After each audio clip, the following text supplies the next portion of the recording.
Hi guys! So ngayon ay magbablog kami ngayon. Gabi na ngayon, tara. First, itong Careline Oil Control Blush On. So itong blush on na to mga guys, so tingnan mo. Diba mga guys?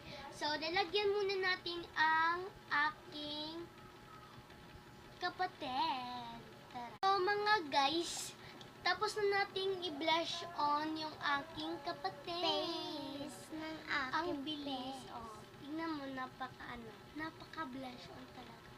So, ako next. Oh, mag-ano ka na dito sa mga guys. Ako next, mga guys. Ako next. Wala tong mga lipstick, ganito.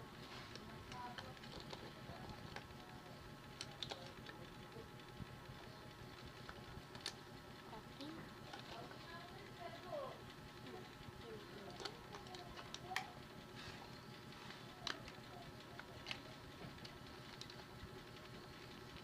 So, tapos na kami guys mag-blush on.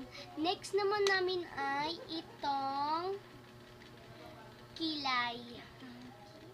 Ito muna sa. Ayan. Tama na mga guys para hindi halata. Diyos ko. Oh, ayan mga guys. Oh, buwangga diba? Oh, kano next?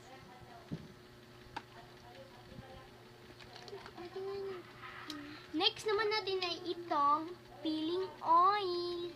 Ito ay nakakapag-serve sa peeling oil na to. Napakadami nitong mga blush.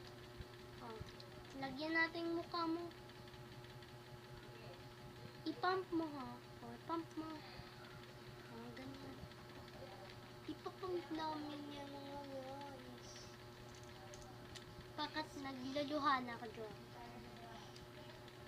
Ipapump namin tong lahat kasi hindi naman po kami tapos. Talaga Next naman natin guys ay itong lipstick. Ito yung aking kapatid. Ito din yung sa akin. Tara!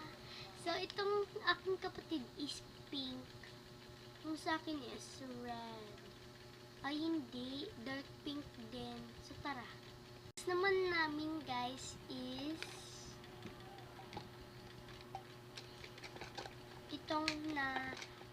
ito. So, tara. Next naman namin ay itong pulbo. Wag na maghalata.